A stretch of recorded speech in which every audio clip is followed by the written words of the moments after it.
When you come to see me, I'm not going to be thinking about my bills. I'm not going to be thinking about the chores I have to do. Yeah. I'm going to be focused on you and what's happening in your session.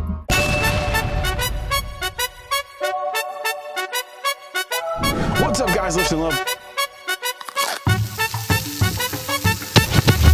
Lift and Love here. Where did you pull this question from? Why is that? Lift Love. Crochet. We out.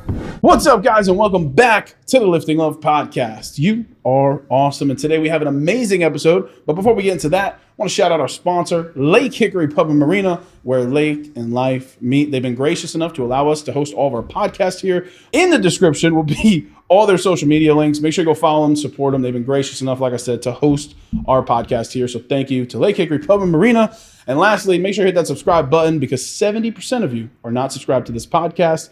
We got to change that. But enough about me, enough about our sponsors. Today, we have an amazing guest on, a friend, someone who has changed my life in such a positive way and is such a positive influence in my life alone and just the wonder she does for the community. It is the owner and founder of Walk With Me Healing Steps. It's Miss Jennifer Bandy. How are you? Yeah, thank you. I'm good. I'm good. Thank you. First off, thank you so much for being on the podcast. And second off, again, for everything you've done, not just for me, but for all the people you affect in the community. Yeah, no, you're welcome. And thank you for having me here today. I really appreciate it. So for the people who maybe live under a rock, don't know who you are, because they don't know Walk With Me Healing Steps. For someone who doesn't know you, who are you and what do you do?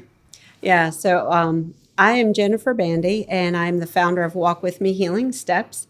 And we are an equine facilitated psychotherapy and coaching and learning facility. We also are nature-based. So I like to get out of the office and just explore and feel and just kind of be present. Out of the office therapy. So where does Walk With Me start? Like, let's go way back. Like, how is this everything that you thought you'd be doing? Like, what did high school, college, like what were you thinking you were going to be doing in life then? Yeah, so no, back in, not at all. Back in high school, I actually knew in 11th grade my path. I was going to become an x-ray tech. Oh. I went to school. I had my degree, my license. That's what I did for several years. I was the head of the mammography department. Whoa. Yeah, and I decided that my parents were going to leave New York State and come to North Carolina. And I had went into the office and I said, look, I'm running this. It's the first time we've ever been through state inspections without a recommendation. I need a raise. And they were like, bye. So what? I know, that's what I said. So this whole journey could look so different. If they would have given you a raise, this whole journey could not even happen. Correct. How long were you in X-ray for? Like, how long did you do that? Let me see, probably 7-8 years. Wow. And then and your parents left, moved to North Carolina. Yep. They said your job you were working said no to a raise. Correct. And that's when you just were like, well, I'm leaving then? Yep. And I left. I moved here with my parents and my sister. Wow. Yeah. And they started the UPS store. And at the time, it was mailboxes, etc. And so I joined them, and I went into graphic arts, and I did that for a while. And then I met my husband, got married. I was about 28, and got married, and then we decided family was what we were going to do. So I was a stay-at-home mom for many, many, many years. So real quick, going back, how'd you meet your husband? Oddly enough, we were at a festival in downtown Hickory. Oh. And he was flying wingman for one of his buddies. Isn't that awesome? Yeah. Wait, like wingman to get your buddy hooked up with you, or was it for someone else? For my girlfriend. So he was just to talk to me, to keep me occupied so his buddy could meet my girlfriend. Look, I got to ask, are the other people still together? No. That's insane. Yep. So he played wingman and then ended up finding a wife. That is correct. Oh my goodness. And so funny. Could you imagine being like, "Hey, I'm just gonna talk to her so you can have your alone time," and then being like, "Actually, I really connect with this person." And like, Yeah. was it literally like that? Just like you guys clicked? It really was. But the strange thing is he was like, I will never like a Yankee. Because he's born and raised here, and I'm one of those Yankees because I'm not leaving. Yeah. Yeah. You're a stayer. I'm the same way. When it comes down, like people have a negative connotation to people who weren't born and raised out here for whatever reason. Yep. And not everyone's like that, but there are some people out there. Yep. And it's like, we don't control where we were born and raised, but we moved down here and we love it down here now. And I don't know, it's so weird. And you've been down here since you moved? You haven't left, haven't moved around, from New York to here? Correct. Yep. 96. That's insane. Yeah. That's so crazy about your husband, though. Sorry, that was I didn't know any of that. So you get married, you start having kids. How did having kids? I'm going through this now. How did having kids change your life? Because it seems like once you met the right person, who was your husband, it was like family. Like let's make this happen. Obviously, time is a big concern there because you want to get your career going too. So kids take up a lot of time. Obviously, there's a lot of stuff that goes behind having kids. But how did having kids change your life? We had just decided early on that if we could have the financial means to keep me home, to be a stay-at-home mom, that was the choice that we were going to make. And that's what I did, especially up until my kids were young teens. And then I started venturing out into the equine world. Always wanted equines, just loved the horse piece of it. And so that's kind of where my transition happened, was when my kids were kind of getting their own identity and their own friends and sports and just trying to figure all that out. So like literally your kids leaving the house led you into what you're doing now. Yes. Well, I always had a draw. I always had a draw to the psychological piece of it, because you don't become a helper, or you don't get into this industry without your own trauma. And so, once you've experienced yours and you know the path and you know how difficult it is and what people are experiencing, you just want to help. You want to help everybody, and you want to say, you know what, I lived it, I understand it, and here are the results, and this is where you can end up. I think, man, there's so much value in it. And I think animals are this amazing part of society that, like, they're not human. They can't physically communicate with us, but they can emotionally communicate with us. But they have such a draw as far as like, and again, I'm like, for me, the perfect example is like my dog, right? Like this animal who I love and care for. Yeah. Not a human, but I love so much unconditionally. It's the wildest thing. I think animals are so beautiful. Yeah. Right. And going into horses, was it always a draw for horses, or like where did that come from? Was that just something you found, or was it like something from back home? Like how? No, it was always a draw to horses. Really? I was just waiting for the right time. So timing is everything. And yeah, I was a little bit later in life. Yeah. But I believe God gives you gifts. And I have a gift for that area of my life. It just came very natural. Wow. And I didn't have to struggle through it. Yeah. And so it was like, okay, what's next? And I did, I ran a boarding facility, did lessons, did training, did that whole world. And people, young women and families were coming and saying, thank you for changing my daughter. Thank you for changing my family. And I would just simply say, it's not me, it's the horse. Because it is, because there are certain things that you have to accomplish in order to build that relationship. That I think horses, I mean, we can speak on it real quick. Horses are so just, the word is like majestic, right? It's like they're so like unique. Each horse, it can be the same type of horse, the same size of horse, personality so different, right? Yes. And the way they're able to connect with you is so, it's so powerful. Yeah. How has that been to see like firsthand? Because like obviously you experience it yourself. That's one thing. But like you and I could speak for this personally because we've done some therapy sessions out there, and I'm not afraid to admit that. And I don't think anyone should ever be ashamed to be in therapy or to speak to someone because you're never alone. But the feeling you get, the ability to draw that emotional connection to the horse, how beautiful has it been to see like the actual change you've had in people's life? I can't put it into words, but I just want to say that I wish I could take credit for it, but it's not me because the client shows up to do the work and then the horse shows up to support. And that's the partnership. I just ask the tough questions, You're just the negotiator. Yeah. Yep. I just ask the tough questions. I didn't know that you were just doing so you were just doing horses in the beginning, not even the therapy. Like what was that like? Was it like you were boarding other people's horses, or you had your own, or a little bit of both?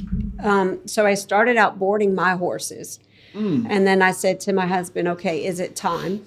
And he looked at me and he was like, "Okay, let's do this."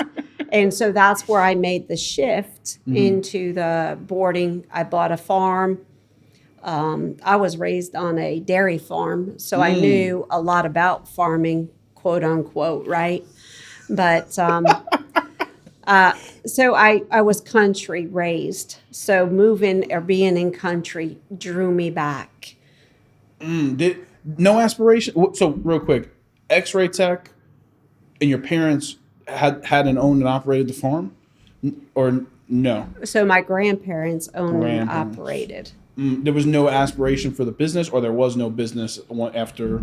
Like, what was the thought there? Yeah, so dairy farming went out the window, small dairy farming. Oh. So we only milked 60 to 80 head.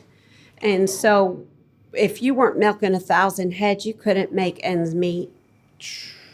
But back in the day, before the mass production, it was probably pretty good. Yeah. Yeah. But so like growing up on the farm, like I'm just random thought that popped into my head. Why the X-ray tech? I meant to ask that before. Well, it's funny because when I originally wanted radiation therapy, and I had a brother die of an aneurysm when I was younger. So he was in kindergarten and I was in 4th grade. And the struggles that we went through.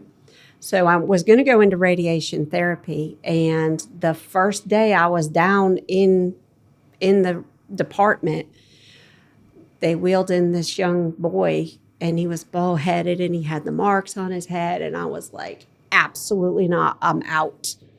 I knew right then and there I couldn't do that. So X-ray was the next thing I could heal. I could be with people, but I wasn't with them through the whole journey. So you were like a crucial part of it, but not walking all the way through the finish line, but like also being a big part of the step there. I get that. That's so tough to like go through the whole radiation thing. It's like some people become a shell of themselves. Yep. You know what I mean? It's tough. Yep. So you start, and it is Stillwaters, right? Stillwaters Farm is what you ended up naming it. Yes. Why the name? So the Bible verse, he leads me beside still waters. Yeah. So there's a reason why he leads you beside still waters. And if you can think, he's the shepherd and we're the sheep. So if you take your sheep down to drink water, and the little sheep, and it's a fast moving current, their wool soaks up all the water and they drown. So he has to lead you beside still waters for safety. At this point, are you freaking out a little bit? Are you nervous? Like, are you anxious? Are you excited for the opportunity? Like, what's going through your head in the early stages of Stillwaters? I was really just hungry to work with the horses and learn about the horses and be with the horses and learn what each rider or each boarder needed and to support them in that way. I wasn't really nervous. I just knew I loved what I was doing. So just being able to be like, I'm waking up, I have a job to do, but I love everything that I'm doing. Did that make it easier for you to do your job? Absolutely. Yeah. And what did your husband do at this point, if you don't mind me asking? So he is a wetland consultant. So he does wetlands and natural resource consulting. Oh. Yep. You just spoke a whole bunch of gibberish to me, but was that just like environmental stuff? Yeah. So if you buy a piece of land and you want like to develop it, we're first in on a piece of dirt. So we get your permits. We do endangered species. If you have to put pipe in to cross a creek or anything like that, we get all the permits. I was gonna say, are those the people who make sure it's even okay to like actually build on the land and make sure everything can be up and running, or is that a little earlier in the development? So we just do like soil suitability because you know how the soils are around here. Yeah. So that's a big difference between us Yankees and down here. Yes. Yep. 100%. So that's kind of what he does, and he works for the landowner, and he deals with the Army Corps of Engineers. And, oh wow. Yeah. So if That's you awesome. need something permitted, he'll do it for you. That's so cool. I genuinely didn't know what he did, but when you said that he was like, okay, I was like, I didn't know if he was doing something different or if he was in business or whatnot. Yeah. But man, so you're doing this, right? When does the therapy aspect, or what's that story like? When does that come into play? Yeah.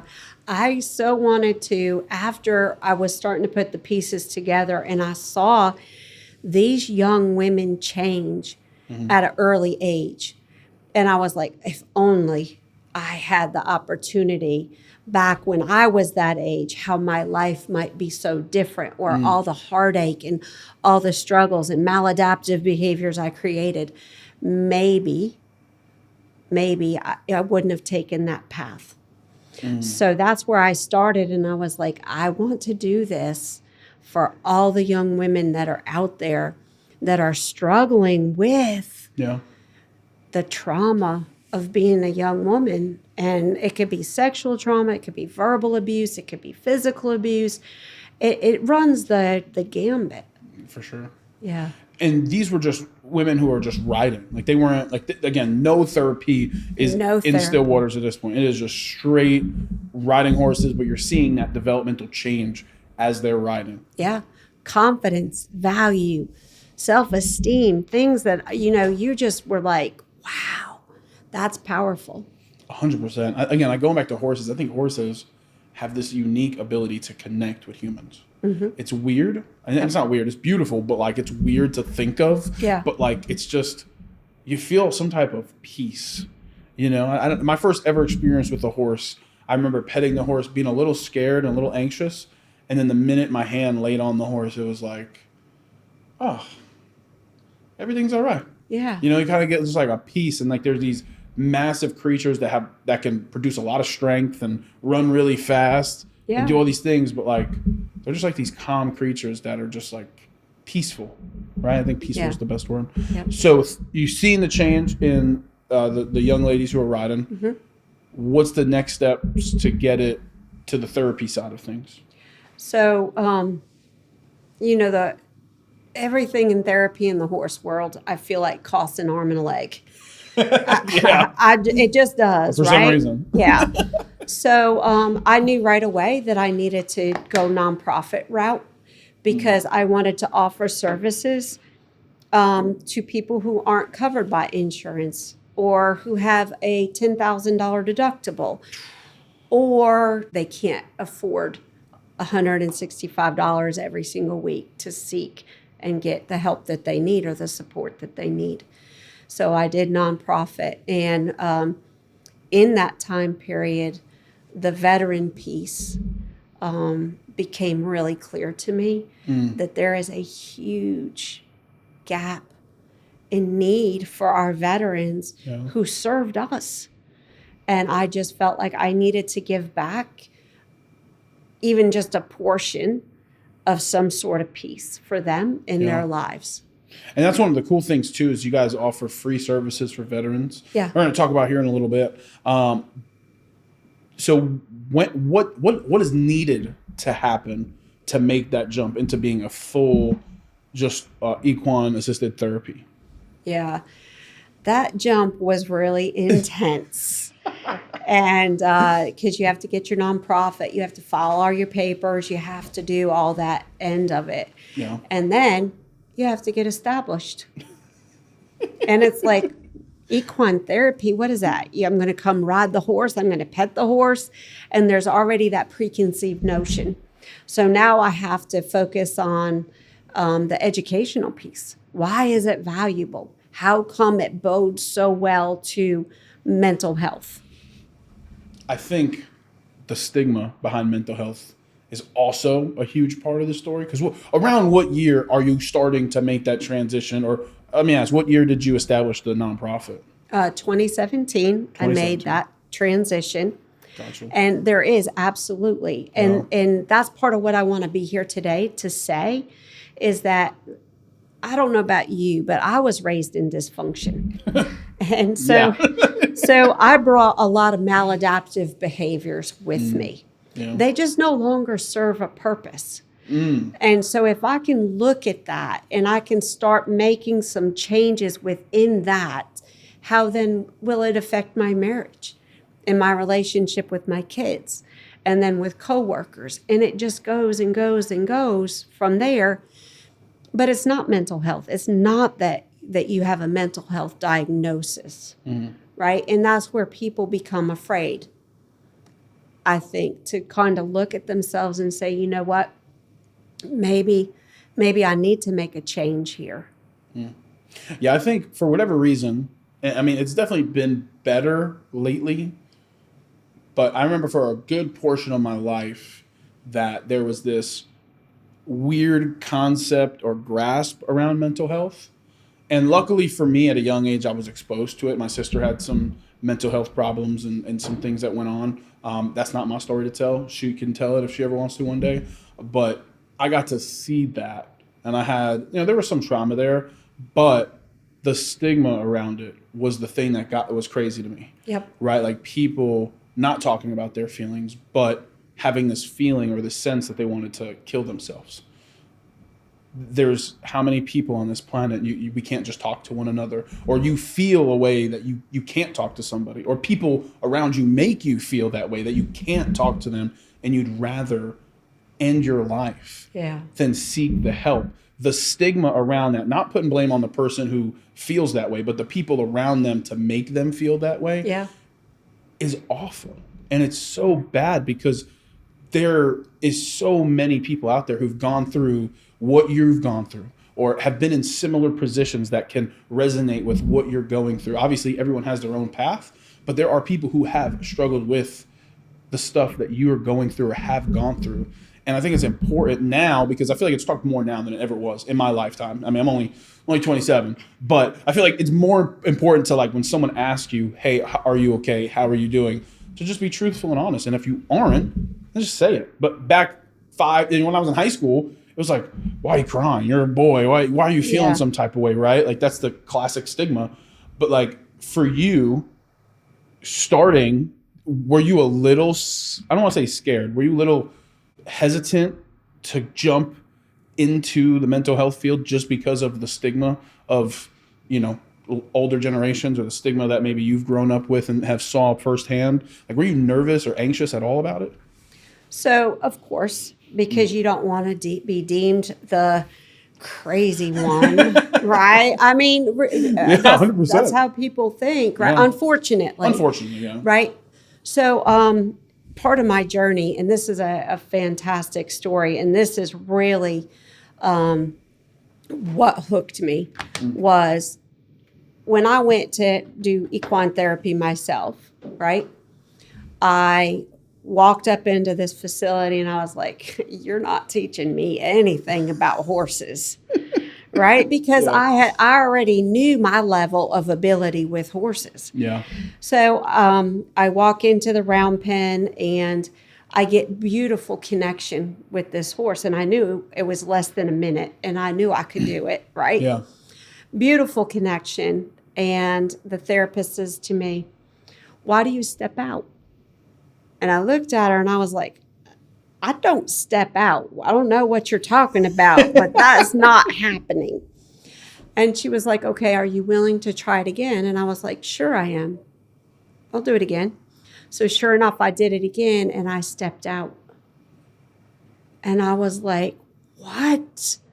Something I would have never uncovered sitting on a couch in therapy. And when you say step out, you mean? I would get connection and then I would step away and leave you. Ah, right. So through all of that, I could dig into what was happening, right? So I could go back to my brother's death. I could see how being raised in that trauma and then everything else I endured after that, because I created some pretty crazy maladaptive behaviors, which in itself created its own trauma, right? Yeah. So then I go into the horse world and I buy and sell horses. I was in X-ray because people would come and go and I wouldn't have that connection. I could dig into that, and I did dig into it, and I was like, wow, how does that affect my marriage? How does that affect my children? And then I could start to see where I needed to make changes. Within 2 minutes of my first session, I was like, oh. And I think for me, when we did the sessions, that was the thing for me, where it was like, you don't even have to be here that long to figure out, like, a lot of people, or at least I'm only going to speak for myself, it was more of like, why are people doing that to me? And you don't realize, like you said, like you didn't even realize you're stepping out. And it's like, oh man, maybe this is more on me than it is on other people. And it really gets you to a point where you can stop placing blame on others and be like, okay, I'm not having these conversations, or I'm not expressing my needs. I'm not expressing my wants. I'm not expressing the proper, transparent communication that I should be. Like, this is not other people's fault. Yeah. This is on me, right? And like that self-accountability. I mean, it was probably 5 or 10 minutes into our first session, and you were like, and I was just like, whoa. Yeah. And you were like, yeah. And I was just like, mic drop. And I think therapy, mental health, all these have such bad stigmas because I'm pretty sure, and I can speak for myself on this, there are people out there who have awful therapy stories. 100%. My first ever therapy story was like sitting in this room, weird lighting. Tell me about your feelings. Yeah. That's a loaded question. Yep. I can't. I really can't. Like, what do you want to know? Tell me about your feelings. Yeah. Cold to the point you left feeling worse than you did when you came in. But you guys offer something that is so refreshing and so new and so different in a good way. Yeah. That people can actually get a benefit from. Yes. I think it's awesome. But anyway, when did Walk With Me Healing Steps fully start? Like where it looks like it is now? I would say we had that big shift maybe 2 to 3 years ago. I put some key players into positions that I was lacking, right? So it's kind of funny because you have to be able to say, okay, I am not a social person, but you need to have some social abilities and get out there and meet people and talk about what you do. So I think that was one of the major holdups for me and a hurdle that I had to, and I still am working to overcome. When did the team came in 2-3 years ago, or did you have a smaller team back in the day? I had a different team. Yeah. So when the changes happened, that's when Lindy got involved. That's when everybody who's there now, the people who came in. Lindy has been involved for longer. She started with me probably 5 years ago-ish. Oh, I didn't know that. And Liz and Julie were new add-ons in the past 3 years. And how important has it been now for you to have first off, all-stars, great staff you have, great people, great team that you have. How important was it for you to realize, be like, man, like, I can't do this all alone. And like you said, we were self-aware to be like, these are not my strong points. Yep. But if I can find people who are all-stars in these, we can become 10 times as big.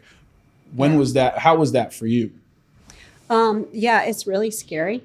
I'm just going to say it because I don't like to give control over. For sure. And that was part of it, is that I had to trust my team that they were going to do what they needed to do to walk with me successful and to serve the community. At the end of the day, it's all about the community. It's all about the client that walks through the door. And it's about, unfortunately, when you work in nonprofit world, it's about the money. Yeah. And I think that's a key piece. And I actually like to talk about it too, because when people hear the word or hear the phrase, donate, donate and help us, donate us and support us today. A lot of nonprofits aren't transparent to what that actually goes to. When someone donates or when someone volunteers a little different, but when someone donates, what is that money going to? What services is that money able to provide for people in the community? So, a really great question. There's no administrative fees. We're not going to take your money and pay for our administrator, our CEO, or any of that. 100% of our proceeds go to serving the client. That's and that's in programs and offering those services for free for veterans. That's what the donation that somebody's given goes to. Yeah, right. So I currently see 17 veterans a week. That's awesome. And some of them I see twice a week. And we have to come up with the money for the equines, for the barn, for insurance, to keep our lights on. We just did a workshop and it was awesome. The community, we had restaurants offering to do our meals for us. We had our board come out and cook breakfast. That, at the end of the day, is community. And that's what we need to keep growing and staying and providing services. Does it ever get scary as a nonprofit? The anxiety or fill in the blank on any of those, on any of the words where it's like, as a nonprofit, it's tough because you rely a lot on funding and donations. Yes. Has there ever been a time since 2017 where you were like, might not be able to pay the bills this month? Has there ever been any of that worry? So I have to laugh because has there ever been a day I didn't? Is the appropriate question, right? That's fair. Yeah. That's fair. So it literally just a constant worry of, are we going to be able to, not only at this point now, it's not, are we going to be able to keep the lights on? It's going to be, are we able to support all the people that we are able to support? Yeah. I think that conversation kind of shifts between keeping the lights on, between serving this community. Yeah.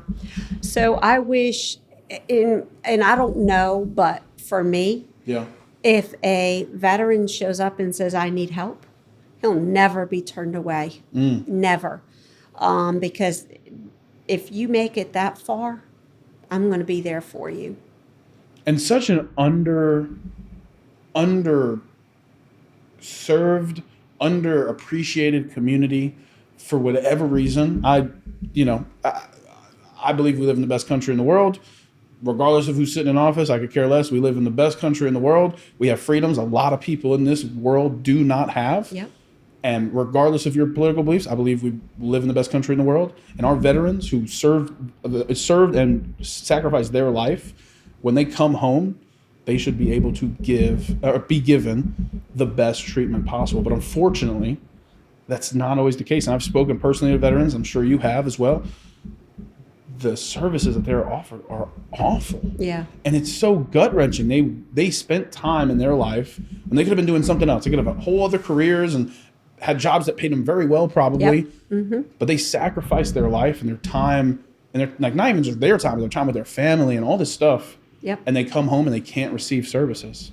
I mean, how heartbreaking is that? And where did that, I was always curious about this. I'm actually happy I get to ask you, where did that principle come in of like, we're never going to turn away veterans. Veterans are free for everything? So I think a lot of that started with once you start building relationships with the veterans, you start to understand the gaps that are in services for them when they when they transition back into civilian life. And that's where I'm like, there has to be an answer. And I know what my horses bring. And if they're willing to put in the hard work, I'm willing to be out there with them. I have a question for you on a personal level. How much stress do you put on yourself knowing that your health, obviously, I know you say it's not you, it's the horses, but you asking those tough questions, as someone who's gone through it and you've asked me tough questions, I don't think you realize what the value of those questions you're asking. How much stress or pressure, I guess is the right word, do you feel on like helping people live a better life? Like, have you ever just sat back and thought about it? I don't know that I just sit back and think about it. What I do know is that self-care is very important. I have to take time for self-care so that I can keep doing what I'm doing, because it does affect me, and it is, I don't know if that it's stressful as much as like co-regulating with somebody or being on point for the whole hour. Because when you come to see me, I'm not going to be thinking about my bills. I'm not going to be thinking about the chores I have to do. I'm going to be focused on you and what's happening in your session. And so that hyper awareness, or I don't even know if it's really hyper awareness, I'm just very aware during that whole hour, and that's what becomes draining. So there are times you may show up at my office and I will be laying on the floor in the indoor arena, and that's okay because that's what I need. I think one of my favorite things about you is your ability to be so present.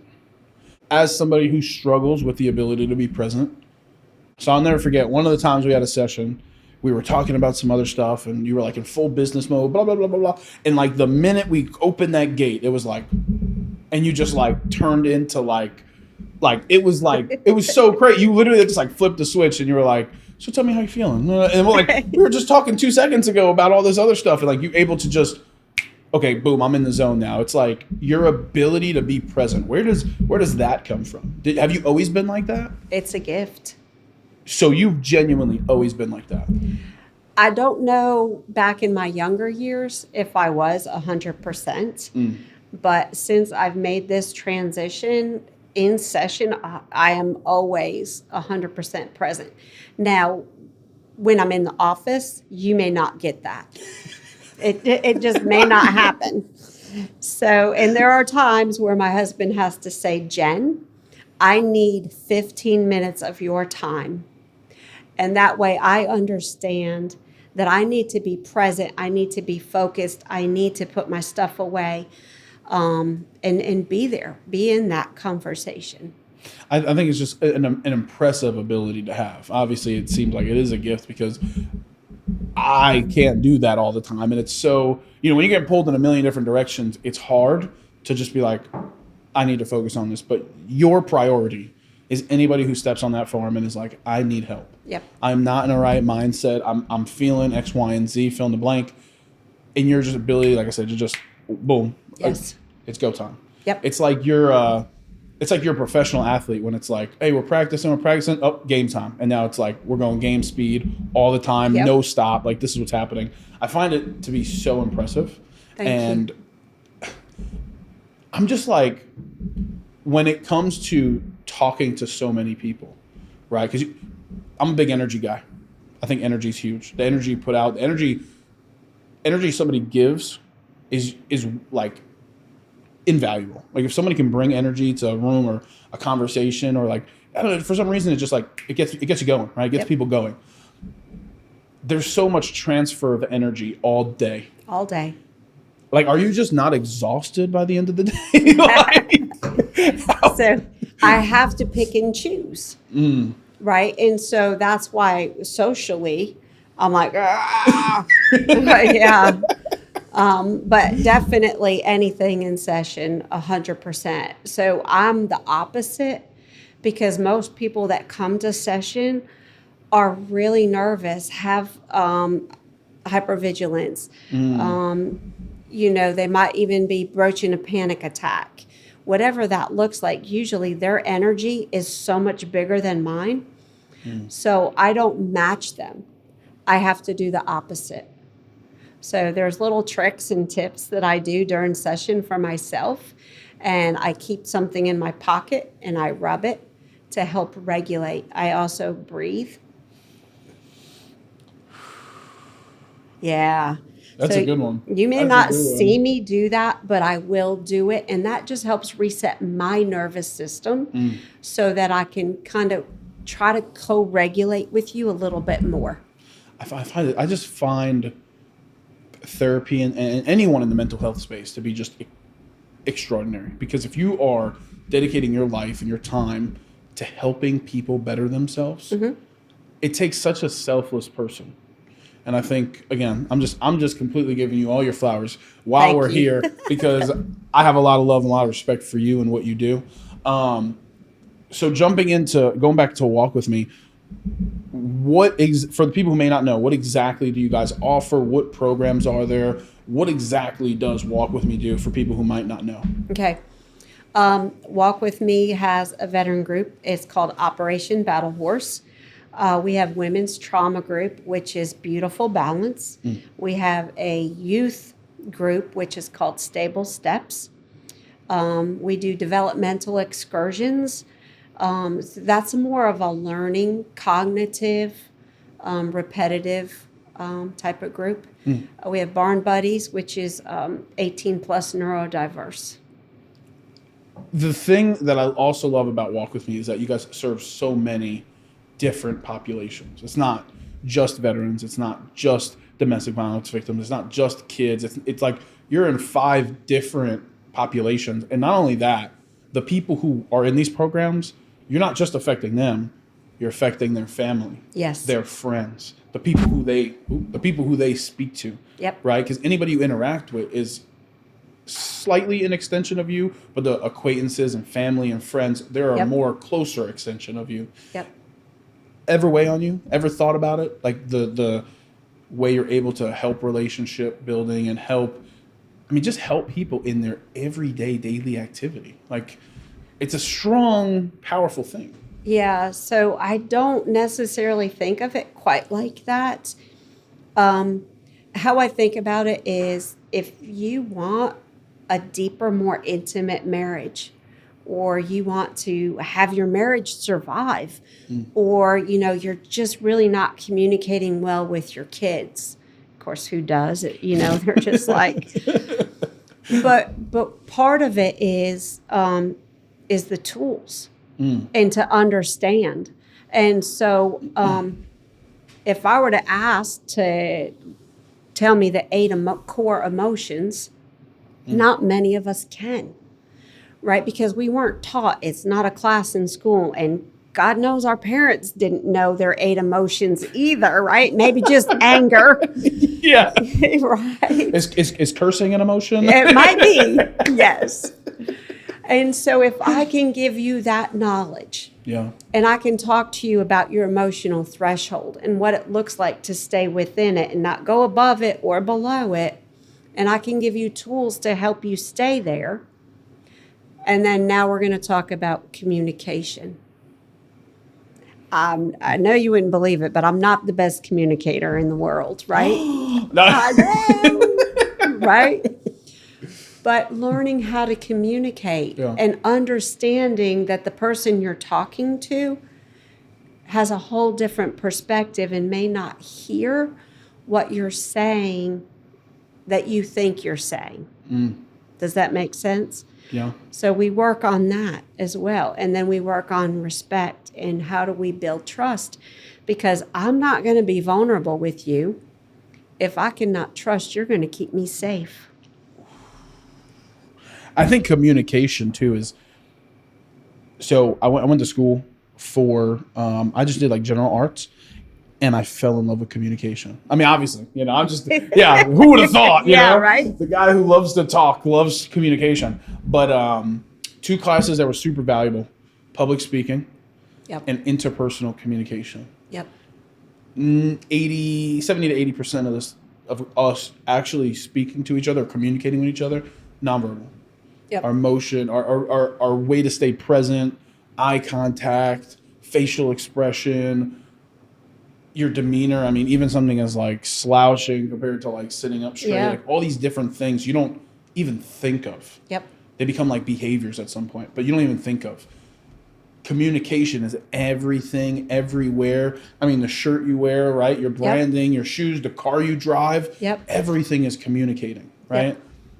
I think it's so crazy that even though we communicate 80 to 90% of our day, there's a lot of people out here who don't know how to talk to people. I want to take you deeper. Ooh, let's go. Right? I don't want to stay surface because when I'm out in the community and you talk about that level of communication, it is about surface. Well, how do we get to be more intimate?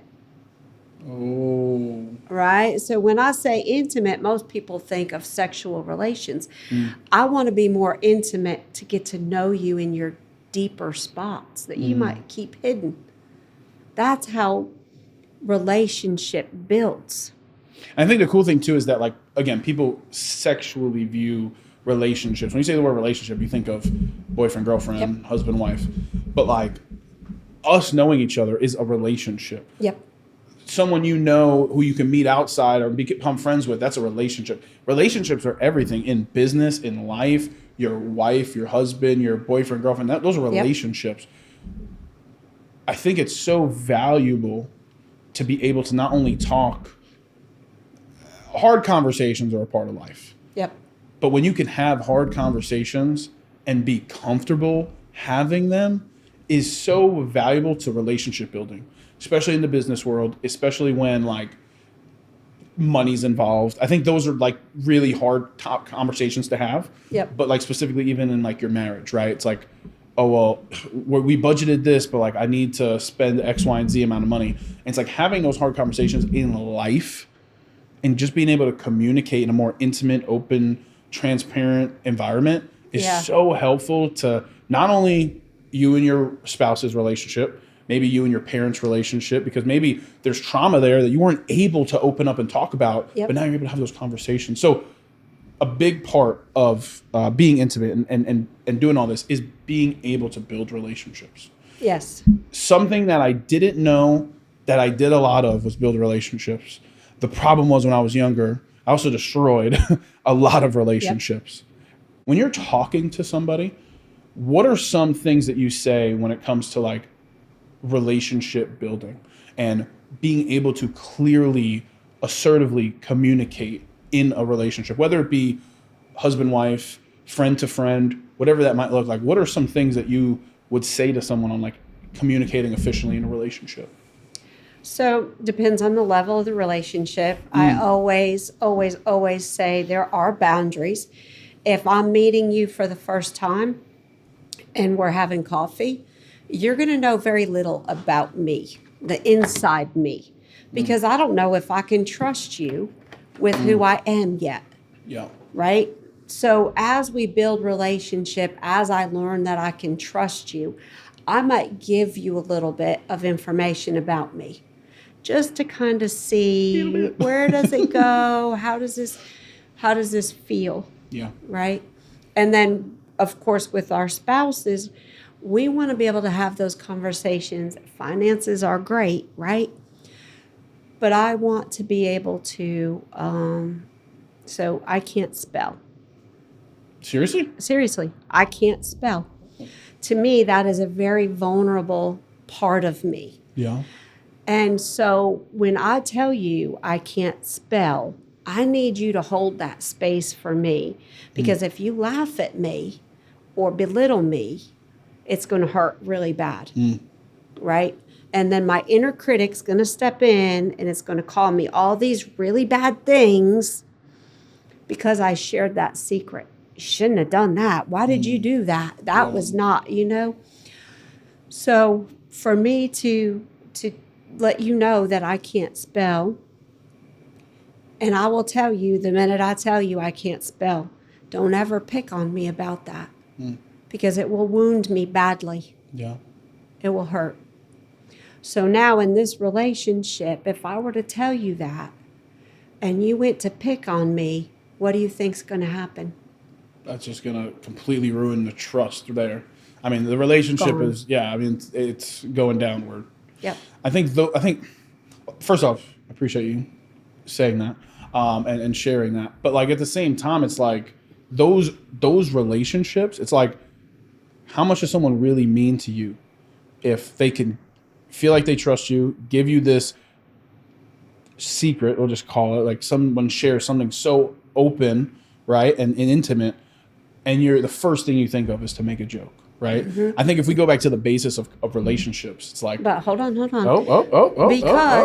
Because their joke might be their maladaptive coping skill. behavior. Yes. Behavior. Yep. Because like, I know for me, I'm someone who like, when something really, really bad or tragic happens, I laugh. Yep. I don't know why. Just Yep. how it is. Me with death is very, very touch and feely. I don't like it. Like, we'll go personal for a second. My wife was like, how are we going to raise our son? And she was like, we could do this or this. And in the Catholic Church, the only experience I have in the Catholic Church is going to funerals. Yeah. And I remember someone who's very important to me, my great grandma, when she passed away, all I remember is the service. From the minute I got told that she passed away to 2 weeks after, Yep. the only thing I remember is the funeral service. And we stood up, kneeled down, stood up, kneeled down, sit. I have such a traumatic experience for it. Yeah. And there are other funerals, but that's the most traumatic one. And it's the only thing I remember about the Catholic Church. Mm-hmm. Nothing against them. I'm not trying to say anything, but like she brought that up to me, and I was like, man, this is a deeper conversation. We need to like really look into this, because I'm like, that trauma and that resemblance of like, this is the only thing that I remember it for. That trauma, that behavior, that like deep down that I've never talked about or dealt with, comes to the surface. And I think this is a thing, and we could probably have an hour podcast on just trauma and just behavior, because sometimes you get triggered. And when that happens, forget about it. It's like, in your head, it's like the movie Inside Out, sound the alarms, and all these things happen. It's like, at the end of the day, mental health we're talking about all these different topics, and mental health is the main thing here. Mental health is so important, and what you guys do is so important. So for Walk With Me Healing Steps, if somebody wants to either donate, maybe volunteer their time, support you guys on the digital platform, how can people reach out? How can people find out more information? How can people get in contact with you? So walkwithmehealingsteps.com. Boom. There's donation. There's the Walk With Me as a nonprofit. There's also our services that are listed. There's contact forms on there. Our phone number is on there. OperationBattleHorse.org is specifically for our veteran population. So they could check us out at walkwithmehealingsteps.com or operationbattlehorse.org. As a nonprofit, I'm genuinely curious, because I've worked with several. I have a buddy who I'm helping create his. If there is something that you could say to the community right now, something, maybe people have like a misconception about nonprofits, or maybe there's something that people still don't know about Walk With Me that you've noticed. What's something that you would say to the community right now about Walk With Me? So I would say, know the nonprofit that you would like to donate to. What is your money going to go to? If you want to donate your money to numbers, like I can feed 5,000 people with this amount of money and I can do it for 30 days, and that's where you want to put your money, then by all means do that. If you want to look at something a little bit different, where we are not a big, what's the word I'm looking for? Corporation? Well, big bang for your buck. Oh, yeah, right? Yeah. So we're a little bit slower moving. It's going to take a little bit more time. But at the end of the day, that bang is going to be huge, not only for the individual, but for the family as well. And then ultimately for our community. And I want to say too that mental health everybody thinks it's not curable, right? But I can assure you there are changes that can be made in your life that are going to be huge. Yeah. Huge. What, last couple questions here.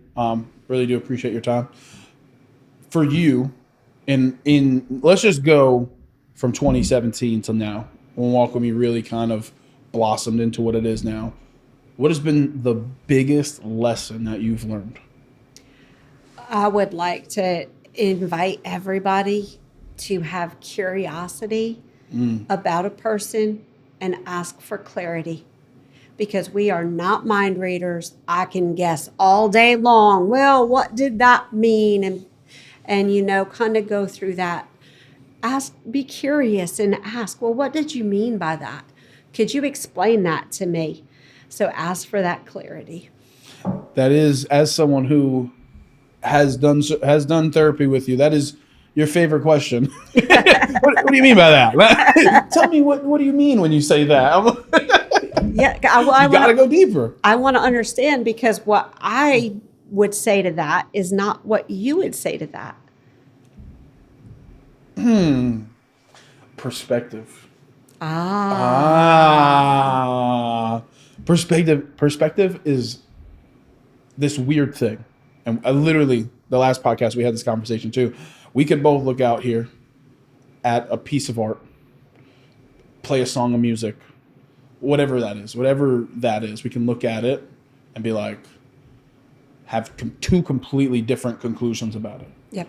Perspective is this wild thing. Yes. And the perspective towards mental health is very, very negative. Yep. Any reason why that is? Is it just something that's instilled in us? Something that's ingrained in like generations and generations? Like, what are your takes on that? Yeah, I think it is, because we're taught it's not curable. So, there are some conditions, schizophrenia, bipolar. You need medication. You need that support, right? But for many other people, that's not the case. The case is we were raised in dysfunction. We have maladaptive behaviors, and we just need to find a different path. Looking back at your life in totality, and looking way back, even just the past couple years, looking back now, anything you do differently? No. I had to go through what I went through to be where I am today. Because without it, the changes would be, I don't know if I could have that same compassion or empathy or understanding without what I had to endure or the challenges. Because I'm sitting here today and I'm telling you, it is possible to heal, have joy, find peace, and move forward. I'm telling you that today. It's going to be hard work, but it is possible. So I wouldn't change anything. I love that. And then the last question for you. First off, again, thank you so much for your time. For someone out there watching this right now, what is the best piece of advice that you can give them? Well, I think I already gave that like a minute ago. Be curious and ask for clarity in your conversations. Don't assume you know the answer. Yep. Go a little deeper on that. What do you mean by that? Yeah, there you go. I did it. Uno reverse. I'm going to be out of a job before you know it. So what do I mean by that? I need you to go over there, pick the horse's leg up, clean the foot out, and tell me how the frog looks. What do you mean by that? Right. So, but many of us are going to try to muddle our way through that. And we're going to try to do the best that we can do with the understanding that we have. But if you could be curious enough and then ask for clarity, then I can give you more details on what that means to me. Is that a good enough example? No, that I love hearing, like when somebody says something, I love hearing the explanation through somebody else's point of view. I think that's so powerful because again, perspective is a huge thing, but like I've always been like, I don't want to say weird, but I've always been like interested in like the way a human's brain is able to like function and like how people genuinely think and creative ability and all these things. It's just purely fascinating. Yep. And like to hear people say something and explain it and then like you hear it and you go, oh, I never thought about it like that. And it's just like, I find that so fascinating. Maybe I'm weird. I don't know. It's just how my brain's always worked. Yeah. Where like people are talking and I'm learning and it's like, I never thought about it like that. Like that's like just, I don't know. Little side note. But thank you so much again for your time. Thank you. Welcome to Healing Stuff, guys. Just go check it out. All the links are going to be in the description below. Website, social media, all that stuff. If you are a veteran, they offer free services. Go check it out. If you need any type of, you should need someone to talk to. If you feel any type of anxiety, depression, anything that you just need someone to talk to, Welcome Me Healing Steps is the #1 choice for mental health services, bar none. Bar none. I can say that because I've gone myself.